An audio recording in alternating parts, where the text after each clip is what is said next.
Hello and welcome to Center Ice Cardcast, your one-stop podcast shop for all things hockey cards. My name is Eric Andrews, also known in the hobby as Hammerhawks, and I'm joined by my co-host and fellow hobbyist Aaron Goldstein, better known throughout the hobby as Crease Collector. So to kick off the episode, Aaron, I know that you recently picked up a pretty substantial piece for your Jhonas Enroth collection. So do you just want to share a little bit about that? I do, or I should say I did, yes. This past week, I picked up a very unique game used jersey of Enroth, and it was actually a Buffalo Sabres jersey, which I had, acquired one before for my collection. So that was really cool. Like it was a home jersey, which is, that typical navy and yellow Buffalo Sabres color scheme, which is just, very, very nice. But this jersey actually is quite significant in a few ways. The first, it was that it was used in Enroth's third NHL shutout, which is always pretty cool, getting a piece of gear that was used in a significant part of a player's career. Enroth only had 7 shutouts in his whole time in the NHL, so to get a piece of that is pretty cool. And another interesting part about this jersey is that it was actually used in not one but 2 seasons, along with some preseason action as well. And the reason being why it's so unique is because modern jerseys, they make so many of them over the course of the year. You have approximately 3 home sets and 3 away sets, not including any playoffs or special edition jerseys. But so it's quite a bit of jerseys being thrown around with any NHL team. And so they recycle basically none of them. Once it's done during the season, that's it. They make a new set, or multiple sets for the following season. So this jersey was used in the second half of the 2012-2013 season. That was, of course, the lockout year. And so they only played in 2013. And then it was also used at the beginning of the 2013-14 season. So, the reason being for this is I think that the Sabres just plan to use these jerseys, of course, for 2 seasons, initially because of the lockout and how they only played during, the second half of what would have been the 12-13 season. And so they just decided, well, we might as well just use these jerseys again because they received so little wear over that time. And so it was used during the first half of the 2013-14 season as well. And that's significant, again, because modern jerseys don't usually receive that sort of treatment. That's usually reserved for, as far as game used circles are concerned, are more for older jerseys and equipment and things like that, because back then they just didn't have the budget like they do today. And so to get a modern jersey used in not 1 but 2 seasons is pretty cool. And it also has the tags to prove it. Each tag for each team has a unique tags sewn inside the jersey for each respective season. And so this has not 1 but 2 tags sewn on the inside, and it's pretty cool. And again, for modern jersey collectors, it's not the first time I've heard of it, but it's not very common. And so again, to get a piece for your collection like that and to make it so unique is pretty cool. So I was definitely really excited to pick that one up. Yeah, absolutely. Always cool when you can get a jersey of any kind, let alone a game-worn jersey. And, like you said, having a jersey that has that kind of unique background behind it, like you said, especially nowadays, just isn't something you really see all that often. So nice little added bonus there. I don't know if you mentioned it before or not. How did you acquire it?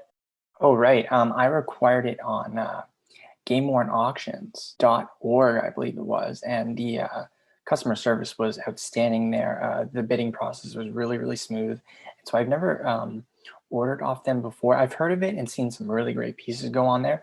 They were having their summer sale quite recently, and so they had a lot of cool pieces up for grabs. And someone on Twitter actually gave me the heads up about this jersey. And I've seen some Enroth jerseys, with the Sabres in the past, but none of them really stuck out to me like this one jersey. So I figured, I'm not really a game used guy, but I figured, it's going to make a cool piece for my collection. And right now it's on the wall, which is really cool. So yeah, very thankful for that Twitter user to reach out to me. I forget their name, otherwise they would have, mentioned them, but obviously a really cool piece. And yeah, everything went smooth on that site. So it was great. Very cool. Yeah. I knew, before you even won it that you were going to go for it. So the fact that you did end up winning it, obviously very exciting and cool to finally get kind of that more iconic jersey, I guess, in terms of his career. I think people probably largely remember him as being a Buffalo Sabre. Right, So, right. Fan yeah, favorite for sure. yeah. So to get that Sabres jersey for your collection kind of rounds out that aspect of your collection a little bit, unless you get a Maple Leafs jersey, I guess. I mean, I'm not sure if they're around. I've never seen any, but I believe some of them might have been repurposed when, two-time Stanley Cup champion Curtis McElhinney came to the Leafs. He wore number 35 as well. And so I know Enroth didn't play that much during the first half, but he did make it all the way through. So maybe they did hold, a set one back, and then McElhinney continued the rest of the way that season. But I have a feeling that they might have been repurposed and put his name on the back, because they did share the same number that year, being number 35. So I've never seen one. If one does exist, maybe it's one or two, not counting any preseason. I'm not sure if they had any separate sets for that, but who knows? We'll see in the future, but I've never seen one. So I'm not really counting on it, but maybe one day. It would be cool. And now turning to our main portion of the show to hear all about 2021 extended series. A lot of juicy news to come out of that. Yeah, so 2021 Upper Deck extended series just came out. It released on July 8th. And, of course, this is the first time the Upper Deck has done the product. It's something that, we've seen kind of hints of in the past, but just having like a just straight up standalone product to extend the flagship product has never really been done before. So it's just kind of unique in that way. And through that, it extends the base set, the veteran base set to 600 total cards, and then the Young Gun checklist to 130 cards. So just something to note there. So there's now 730 cards, in the flagship product start to finish, which is pretty cool. You're hitting pretty much everybody in the league, and, those lesser known guys that just don't get that many cards, now they're getting some Upper Deck cards. So that's just really cool as well. So joining us now to discuss the product is the man himself, Upper Deck product manager, Billy Celio. Billy, thank you so much for coming on to talk about the product on the podcast. We really appreciate having you on the show. First thing, I just have to ask the most important question first. And I understand listeners can't see you, but is that actually you? Yeah, the homeless card product manager is no more. I shaved the beard. I cut the hair. What was funny was when I got it cut, the lady looked at the last time I got it cut and she's like, "You want 4 on the sides and the back?" And I'm like, "Yeah, it's been a long time," because it was past my shoulders. So, I trimmed the beard and then I just let it go and go crazy. But, it's summertime. It's people are starting to be able to go outside and enjoy themselves. So I want to start looking a little more presentable and not that guy that's been working from home for the last year and a half, living in his 1-bedroom apartment and not seeing any human beings.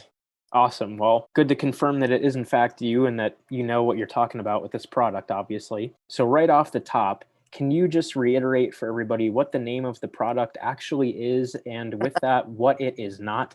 It's Upper Deck Extended, not to be confused with Upper Deck Series 3. And, I've been watching a lot of breaks today, and anybody that opens it can, obviously there's some familiarity with having regular base cards, having Young Guns, but for the most part, it stops there.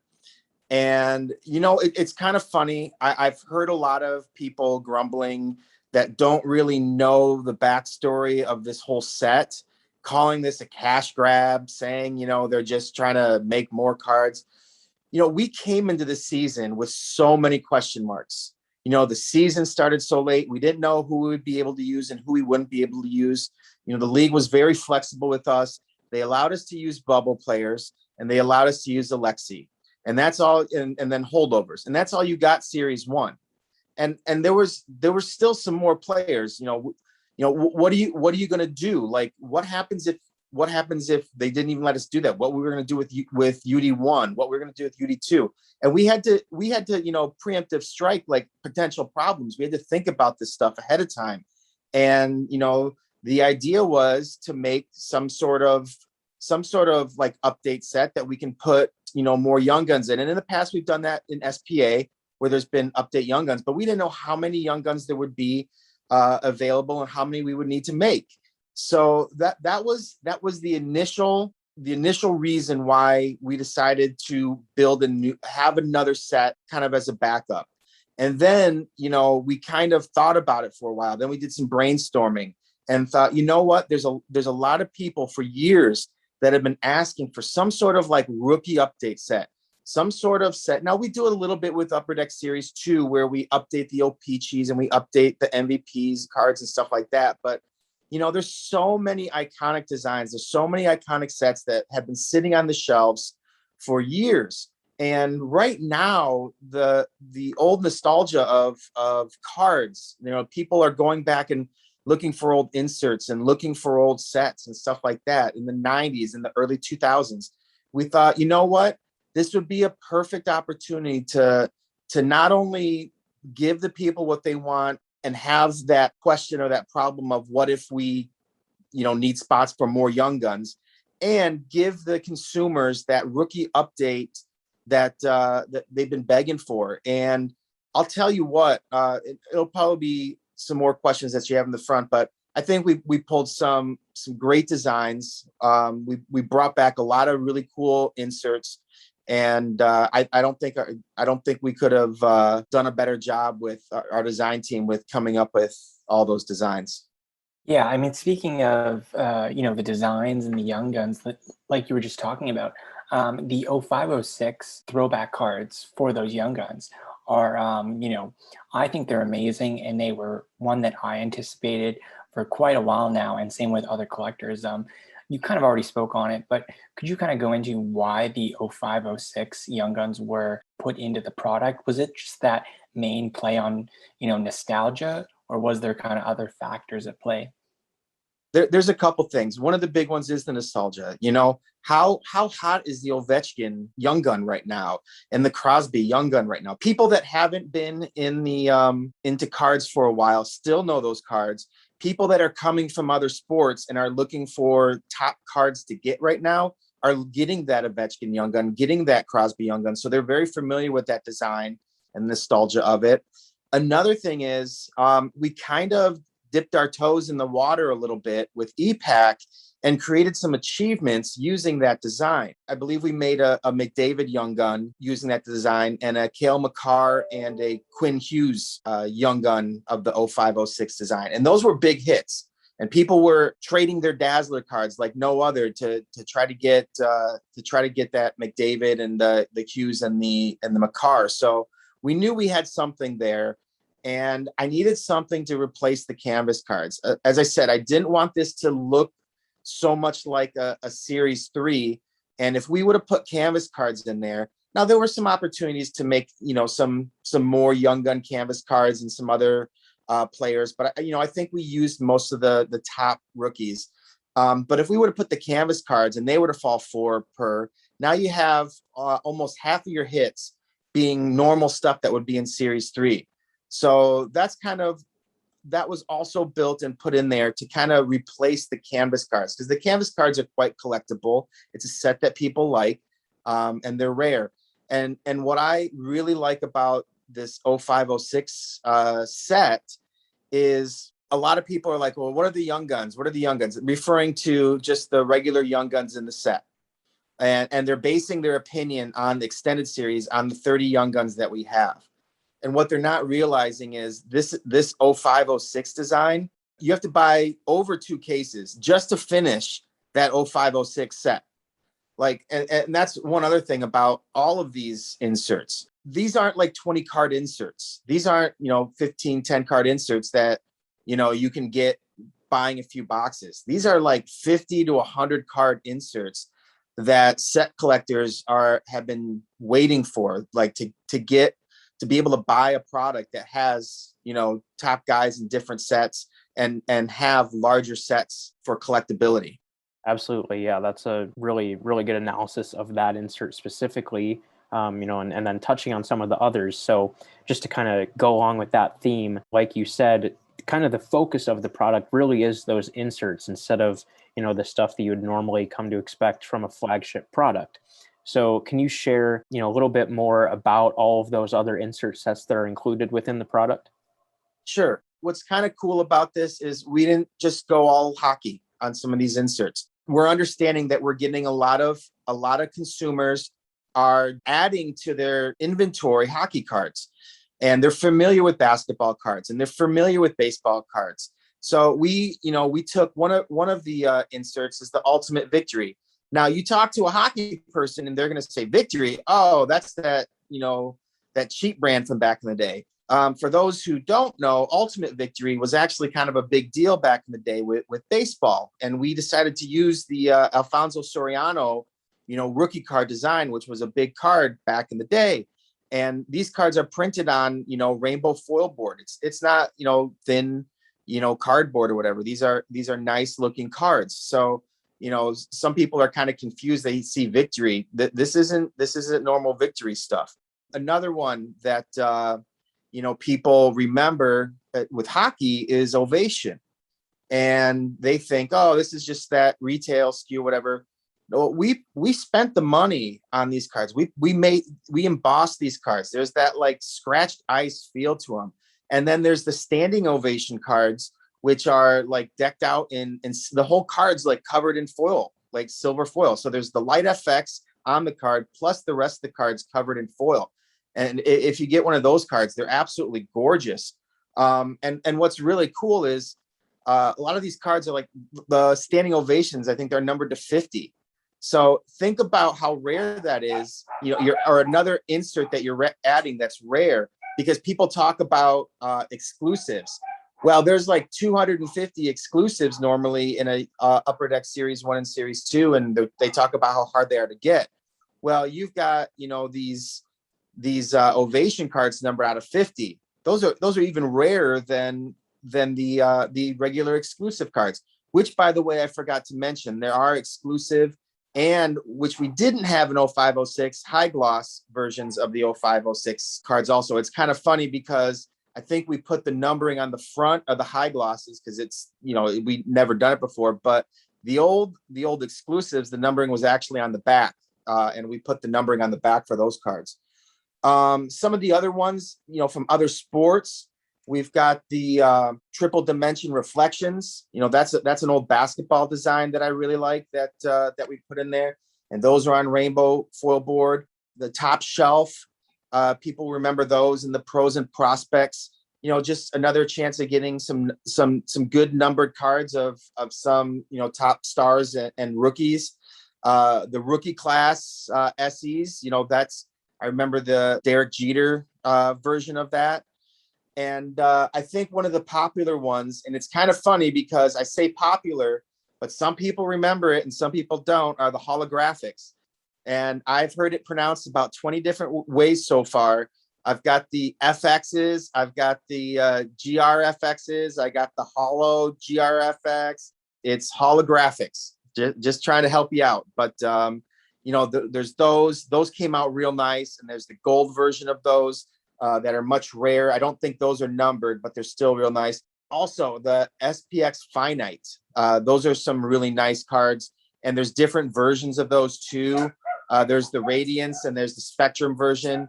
The regular ones are numbered to 2099, and then the parallels are numbered out of 299 and 99. So again, there's some rare numbered cards in there that you don't necessarily see in Upper Deck Series 1 and Series 2. I mean, there's so much, just listening to your breakdown of that, there's so much different brands, different sets of the past, just kind of colliding with each other, like which I love. And so I'm sure like any collectors out there who are going to break anything, or, any set collectors are going to have such a fun time just going through these cards, both old and the new. And, and funny thing you mentioned about the high gloss, numbering, kind of staying true to that. It's also a really nice touch there. Back to the Young Guns for just a quick second. You talked about the new Young Guns kind of going into this new extended series set. Can you just quickly just talk about that crop there and just how that checklist was determined for this new product? We kind of looked at what rookies were available that we didn't use in Series 1 and Series 2. We were fortunate enough that we were able to get, 50 rookies for Series 2. And the other thing is there weren't with a shortened season, we didn't get to see as many of those call-ups that we had in the past. So we had a few names that we knew would be pretty decent for the checklist.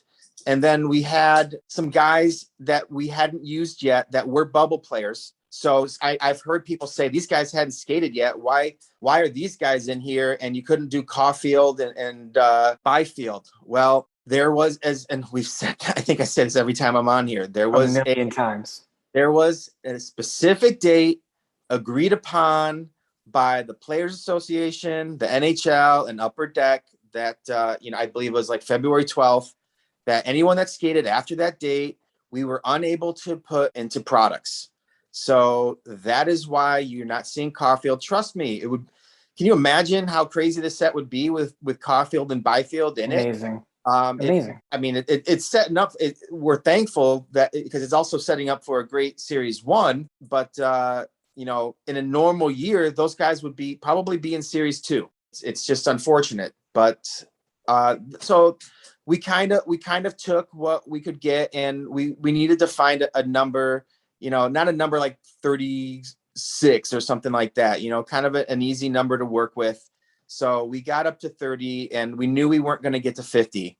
So 30 seemed to be a good number, and that's what we rolled with. That's fair.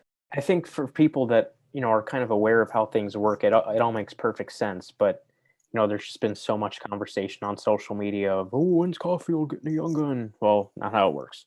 But anyway, and kind of going along with that, what the process looks like. Obviously, the base set as well was expanded, and includes players that weren't in Series 1 or Series 2, includes guys that were traded in the middle of the season, and then also has those all-star cards as well. Can you kind of just talk a little bit about what the process was like for choosing who was going to be in the veteran portion of the set? Yeah, I'm constantly harassed by someone to put no names into sets that I'm talking with. Why you? I can see you on video. They can't see you, but you're laughing right now, Eric. No, I'm just joking. There's a lot of guys, even with a 500 card set, there's still guys missing. And so we knew that. We also knew we had to make Series 1 and Series 2 fairly early. And we knew there were a lot of guys that were traded. And so it was a great opportunity to get, some of those up. Again, there's usually some update cards in products like SPA. So it's a great opportunity to get some of those traded guys in there. Did we get everybody? No, but I think we did a pretty good job. And then would you really want like all the base cards to just be like third liners and traded guys? I don't think so. So we haven't done, we do all-star cards in other sets, but we haven't done all-star cards in a in our staple product in quite some time. So I thought this was a great opportunity for people to still get their Connor McDavid, cards and parallels of those cards. And, those people will wanting to, if they go on EPAC, will want to down the road, will want to like stack those cards and get other versions of it. So the All-Stars was a great opportunity to add some big names to the base set. And I thought we did a good job and got some good photos and everything for that too. Nice. We pretty much talked about literally everything that has to do with extended series so far. I just wanted to get your thoughts on just kind of like the product as a whole, and if you have any favorite inserts, like insert sets of your own, or just kind of your own favorite cards of the product. I've got my favorites. This is definitely one of my top favorite sets that I got to make this last year, because a lot of these cards that are in there are a lot of these sets that are in here are cards that I collected or bought packs of or boxes of back in the day. And another thing is I had a lot of fun with the Easter eggs, and some of them have started to appear. Some of them are still haven't been found yet. So I have to keep quiet on a couple of them, but this was just, an opportunity to make a set, similar to our Staples Series 1 and Series 2, but just add a lot of new content. And it kind of tests the waters on a lot of stuff too. A lot of times this time of year, you're getting into a lot of the higher end products. You're getting into in a regular hockey calendar, you're getting into the Premier, you're getting into the Ultimate, and those more expensive packs. And we've been searching for something that we can put out that is, a little more affordable, a little more, I don't want to say lower end, but not one of those like one pack, 5-6 card sort of things, but something that has a lot of cards in it. And people want to collect. So we did that. And as I said, I enjoyed this set too, because I know I built a set for set collectors. There's a lot of big hits in this set. There's a lot of cards right now that are under the radar. I don't think people realize the rareness of some of these inserts and some of these cards, and they'll find out pretty soon. I apologize if you hear dogs barking, but I'm house sitting, and anytime anyone walks past the gate, they just go off. But I was able to build something for set collectors. I was able to build something for guys looking for big hits and stuff that people would expect out of an Upper Deck series. It's not a series 3, it's extended, but it's in the family. And the holographics, probably my favorite. I think those came out, I remember those back in the day, thinking they were cool looking cards, and we did a great job of recreating that. And that's what I'll kind of add to this too. We didn't cut any corners. We didn't say, well, it was on this substrate, but let's kind of change this. No, we spent the money. We spent the money on the embossment, on the ovations. We spent the money on the die cuts on the UD3 cards. We spent the money on all the different technology that these cards are printed on. We didn't cut any corners, and I think that's going to show, and I think people are going to appreciate that. You're talking about how there's some pretty big chase cards within the product. And, one card that has caught a lot of people off guard, or maybe some people expected it, I guess, would be the Easter egg of the Alexi Lafreniere update Young Gun. And I know that that's something that we had discussed previously on the show. And it seemed like at that time, of course, that doing an update Young Gun was not in the plans for Series 2 or for Extended Series. Can you share just a little bit about that card and how that card came to be? And then a follow-up on that, I've seen a lot of conversation already, people assuming that it's just as plentiful as the original Lafreniere Young Gun. So can you talk a little bit about that without obviously talking about the specific print run? Yeah, you won't get print runs out of me, but if they think it's close to the original run, they're crazy. Look, we bent over backwards to make that Alexi card in Series 1. We flew people out. We did a special photo shoot. We did everything we could at the time. He hadn't even been drafted yet, so we don't even know what we didn't. We couldn't. There was no jerseys with his number on it, or he hadn't played in any games. He hadn't even played in any preseason games because there was no preseason games. So I thought our team did phenomenal with the circumstances that we had to be able to get a Young Gun card for him in Series 1 and get it out in the time that we did. That being said, it wasn't the right spot to put it to put an update version of it in Series 2. It just that would really just kind of ruin the value of it in Series 1, I believe. But we wanted to do it right. Also, we understand and we heard the criticism. Did we necessarily have to do it? I still don't think we had to do it. But I think we listened to what people were asking for and said, okay, well, let's give them what they want. We're not gonna print this like a regular Young Gun. It's gonna be a rare insert. You're not gonna find it in one case. You're not gonna find it every other case. You're not gonna find every 3 cases. And I'm not gonna keep doing numbers and then stop at what the number is. But we're not even close. I'll just put it that way. It's a very difficult card to hit. But people, we've heard lots of good things about. They're happy to see him in a Rangers jersey with his numbers in game action, and we're glad we could give that to the people. But we didn't want it to be confused with his real Young Gun. His real Young Gun is 201 in Series 1. This is a variation of the Young Gun. It is still number 201, but it's a photo variation, just like the suit photo variations for other players. It's good to hear you very clearly state that, because, I've been seeing people say like, oh, well, since this is a game photo, this is the real rookie card. And it's like, well, I mean, I guess you're free to think that, but that's not true. So it's good to hear you actually say that. One question that Aaron and I had actually been talking about beforehand, and I think you probably kind of answered it there, but just for anyone that might be curious as well, are there any parallels of this variation, or is it just that one? No, it's just that one. Like I said, we didn't necessarily want to treat it like a real Young Gun. We don't make variations. We don't make the clear cut and the exclusives of the photo variations for the base cards. So we didn't want to do that for this card. It's clearly just that card. That makes a lot of sense. And yeah, like I was wondering about the parallels, but it's good to know you are treating it like that variation. So like definitely good to see. And thanks for the input on that. For extended series, maybe it's too early to say, or maybe you don't want to say because, you know, you kind of want to keep it in the bag. But for extended series, is it going to be kind of like a one-off thing, or is it something that we can maybe expect in the future? I believe we're working on making this, you know, part of the rotation of sets. You know, Okay.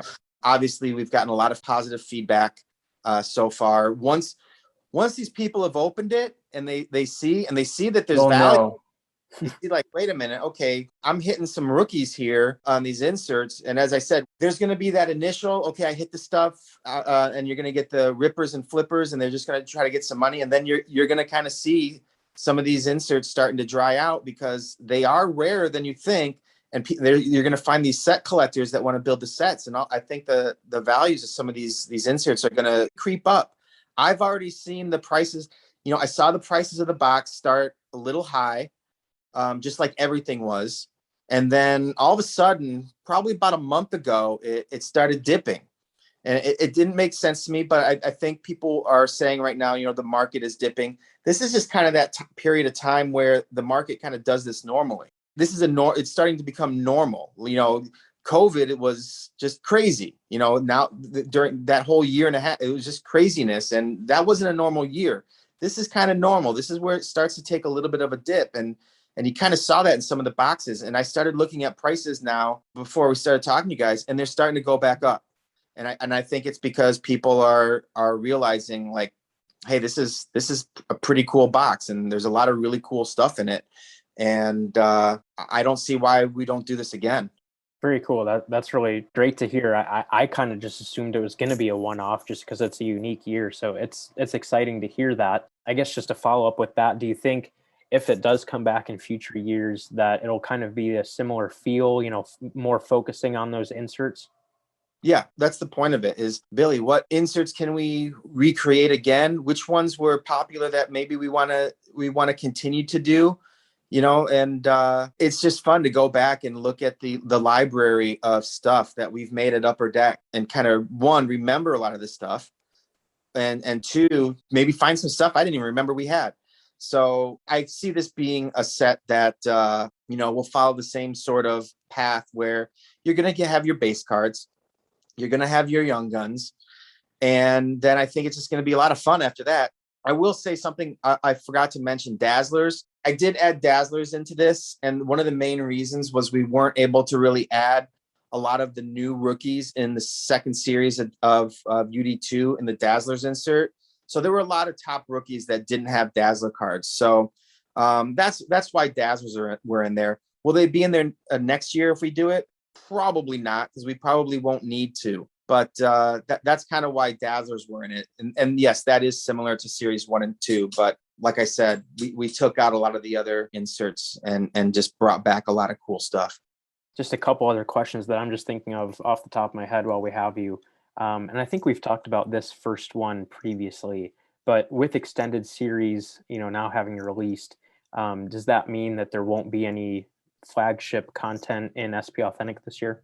I did not build SP Authentic, so I kind of leave that to the product manager who did build that. So I'll just kind of let you guys figure that out. But that's Tony's product, so I don't like to speak upon other people's products.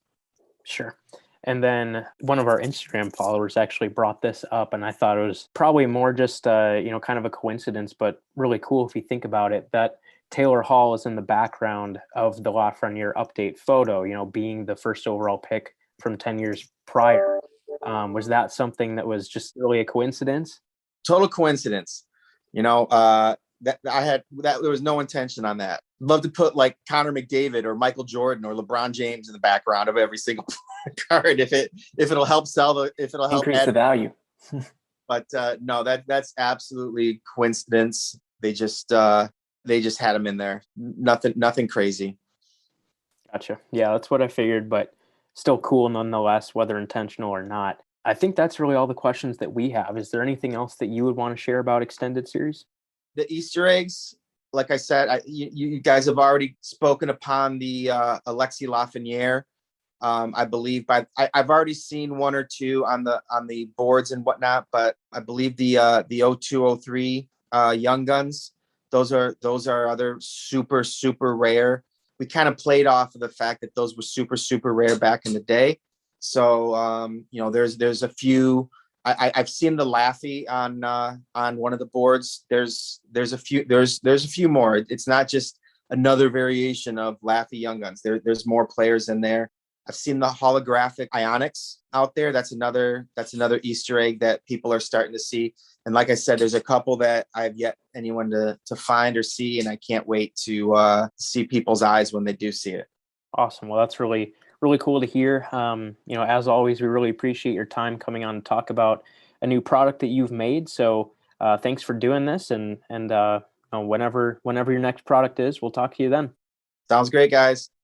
Yeah, I mean, obviously, whenever Billy comes on the show to share about a product that he's done, that you're going to get some pretty great insight about what's in the product and why, the product is the way it is. So, and of course, this is no different. So really great to hear, about a lot of those inserts, and why and, how they came to be and things like that. So it definitely makes me more interested in the product.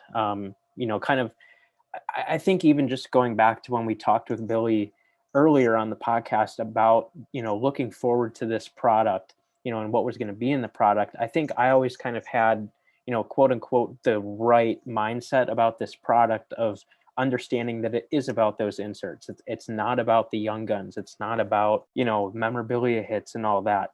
It's about the inserts. So I think, that's kind of what I was expecting. But now, seeing stuff and hearing him talk even more about those insert sets just makes me, even more interested in the product and more excited to get some of the cards. I don't know about you, Aaron, but, and I'll talk about this in a minute, but I'm hoping that I can pick up a box of the product at some point.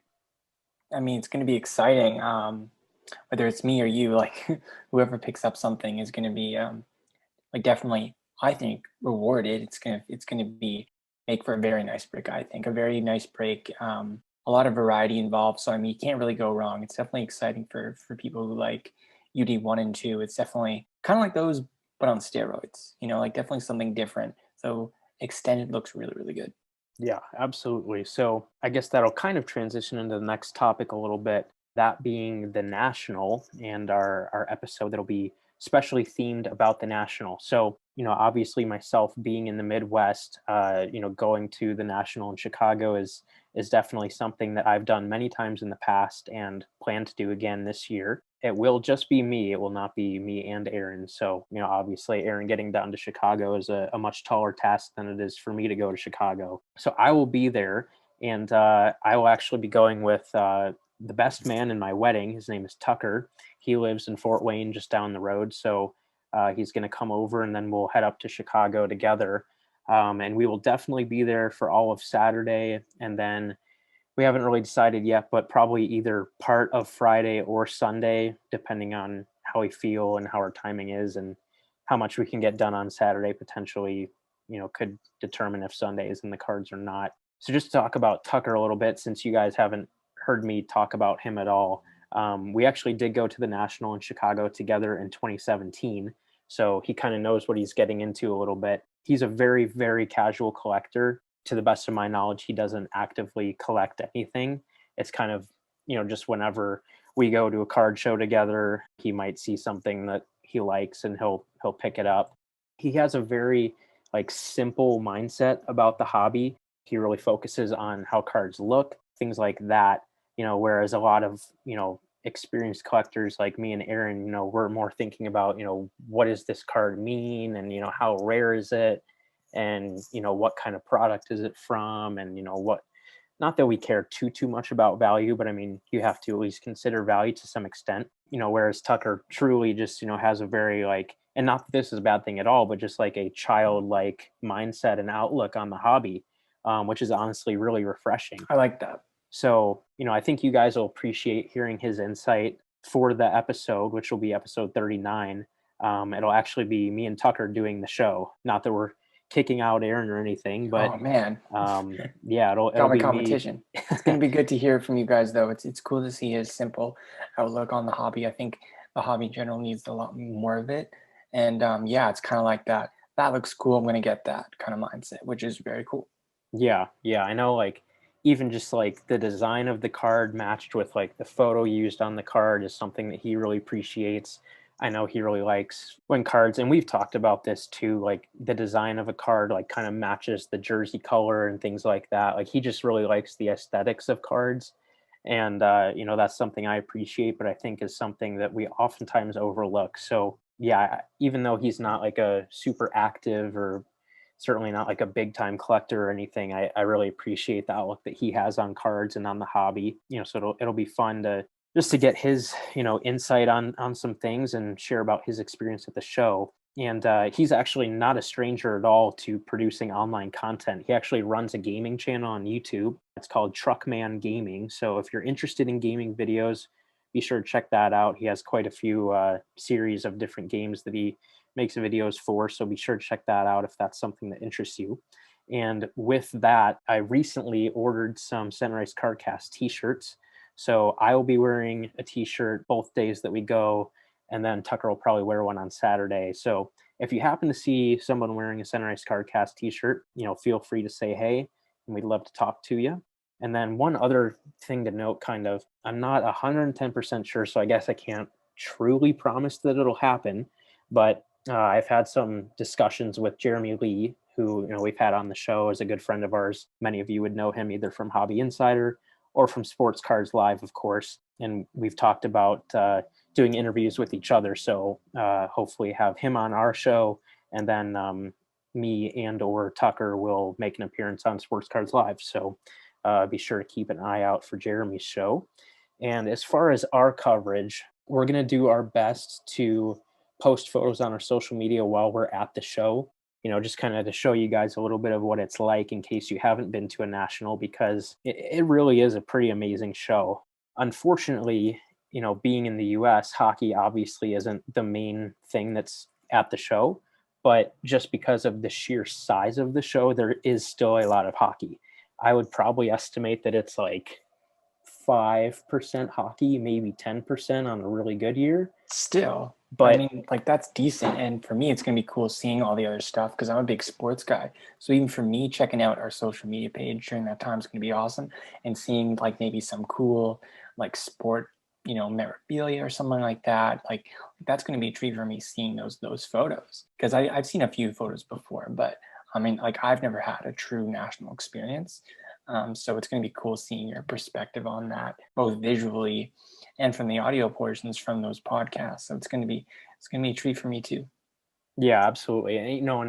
And that's something that I want to be mindful of too, is kind of showing off some of the other, non-hockey stuff that's at the show. I think it was in 2017. It might have been another national. I've probably been to, I don't know, 4 or 5 nationals since it's in Chicago every 2 or 3 years. So even going back to being a little kid, I went to the national. But I think it was the last one that I went to. They, all of the auction houses are set up and they're displaying, some of these just big ticket pieces that they're going to be auctioning off. And I think it was the last one, and I don't remember which auction house it was, but somebody had a Jackie Robinson game worn jersey, just things like that, maybe in the hockey sector, we don't really think about or see all that often. But, then when you're just kind of strolling down an aisle and you look to your left and there's a Jackie Robinson jersey, it's like, whoa, like, Yeah, okay. it's nuts. Like I remember a couple of years ago, I think I posted this up on Twitter at some point, like years ago when I first started, my hobby Twitter, and I came across this Babe Ruth auction, and it was just a bunch of stuff from his family's collection, like his own personal awards he's won, baseballs, like bats, like typical stuff, like, but also other stuff you would never see from a typical team sale. And there obviously is the age component factored in there too. Just random stuff like World Series awards, things like that from his personal collection. I'm not really a baseball guy. Like I respect it, but like even just seeing a sports collection like that was really cool. So Yeah, it's for gonna be cool sure. to see what you say. For sure. Yeah. I mean, it's always fun to just see what there is. And, like I said, it really is, primarily baseball, basketball, football, but there is still a lot of hockey. again, I don't remember if it was the most recent national or the one before that, but another one of the auction houses had Jim Craig was selling off like pretty much his entire collection of Oh, stuff right. Yeah, you sent me from, that photo. Yeah, yeah, yeah, yeah. from the 1980 Olympics. I mean, like literally everything. Like I don't think he kept anything. So, just like, and I don't even think I necessarily knew that that stuff was going to be there. You just walk around and you see this giant display Boom. case full of historic Especially in the stuff. US. Like that's crazy. Like I believe like his gold medal he sold off too, right? Yep. That's I mean, it nuts, was man. everything: gold medal, all of his equipment, his jerseys, his, Hmm. his iconic goalie mask. I mean, like everything. His Olympic apparel, all kinds of stuff. I mean, it was just mind-boggling to just be like, wow, like this is that stuff. Ed And Belfour did that quite recently, a couple of years ago too, to help fund his whiskey company he runs with his family, and he sold off everything. Sets of gear he had. He sold off his Olympic gold medal from '02. Just a bunch of stuff that just from his personal collection. It wasn't just jerseys. It was just a bunch of stuff that you normally see a player not sell. So it's always cool when one of a kind collections hit the market like that, whether it's hockey or not. It's just always a special thing to see, especially as a sports fan. It's very cool. So it's going to be cool to see what you find there and what you tell the listeners. yeah, absolutely. So I'm thinking that for social media posts, it'll probably primarily be probably Instagram, maybe a little bit of Twitter as well. But if we're sharing pictures, those are kind of the ones that make the most sense. We might post on Facebook, but we don't have quite as big of a following on Facebook as we do on Twitter and Instagram anyway. So it'll probably be mostly Twitter and Instagram, I would say. So keep an eye out for that. And for those that don't know, the National is at the end of July, and I think even goes to August 1st. I think August 1st. Yeah, I posted it up today, late July to August 1st. Yep. Yeah. So we'll be there definitely July 31st, and then either July 30th or August 1st. Not sure which, but yeah. So just keep an eye on our social media around that time, and hopefully we'll be sharing some really sweet stuff. And then, in terms of the audio content, I guess on the show on episode 39, we will obviously kind of review our experiences at the show, what the show is like, and some pickups and stuff like that. And then I'm also planning on conducting a few interviews with some people at the show. I've already talked to, I believe, 3 people that have got confirmations from, for being willing to do interviews, and these are all people that you guys have already heard from and are familiar with. So there'll definitely be some familiar voices, I guess I should say. And I'm talking with a couple other people. So we might get, some new insight as well. But I kind of just want to, with those, get their experiences at the show, kind of what their strategy is when they're at the show. Whether that be, they're a collector and they're looking to buy stuff, or, they have a booth and they're selling stuff, or, they work for a manufacturer and, they have a booth and they're doing all kinds of promotions and stuff like that. So trying to get a pretty wide variety of different experiences that people could have at a big show like the National, and trying to fit that all into the episode. And then we'll see if this ends up happening, if we have room for it, or if we even end up doing it. But I'm hoping, to pick up a box or two to eventually open on the show, whether that be on the National themed episode or not, we'll see. But picking up boxes is just one of my favorite things to do at, a show like the National. It kind of is, for me, that's kind of been like the main place that I'll, splurge and treat myself to a box here and there, obviously outside of my normal box breaks that I'll do every year, like in the game used. But yeah, I mean, ever since I can remember, every time I've gone to a big show like the National, I've pretty much always gotten at least 1 or 2 boxes to open. So I'm sure that this year will be no different with that. Honestly, I'm hoping that I can get a box of extended series. I think that would be really fun anyway, but especially, hearing what Billy had to say today. So keep an eye out for that. That might be one that I pick up. And then I have an idea of another product that I might try to, I don't think it'll be released at that point, but so I guess pre-order and have on the show at a later date. But yeah, so that's kind of my thoughts right now as far as what coverage for the National and what the National themed episode is going to look like. That said, just because that's what I have in mind doesn't mean that's exactly what I have to do and that I have to stick to that. So for you guys listening, if there's any other type of content that you would want to see included either, with our social media coverage or in the podcast episode, please let us know. I will, certainly consider anything that you guys have to share, or things that you would want to see. And, of course, I'll see that stuff all the way up until I'm there. So don't think that it has to be, that you have to have these great ideas immediately. So, think about it. If there's something that you want to see, or, a type of a perspective that you want to hear from, or, whatever it might be, if you have an idea for our coverage, please be sure to let us know, and we'll do our best to make that happen. I think that's pretty much it for this episode. Aaron, is there anything else that you would want to add? That's it for me. I mean, it's just going to be excited seeing your national coverage. Like I said, I've never been to one. So to see it from your perspective and everybody else's, I mean, it's going to be quite the show because, since COVID and everything like that, and the newfound money and the newfound collectors in this hobby since the last national, it's going to be one for the ages, that's for sure. So it's going to be exciting to see your content. Yeah, absolutely. It's kind of funny too that you mentioned newfound money. Recently, we actually just got stipends at work for like our hard work through COVID and helping navigate that. So I'll have a little bit of extra hobby money to spend at the show. So I'm excited about that, because if it wasn't for that, I probably would have had to pretty aggressively start selling some things pretty quickly here to really feel like it would be worthwhile. But yeah, because of that stipend, I'll definitely be able to have a pretty good time at the show. So definitely excited for that.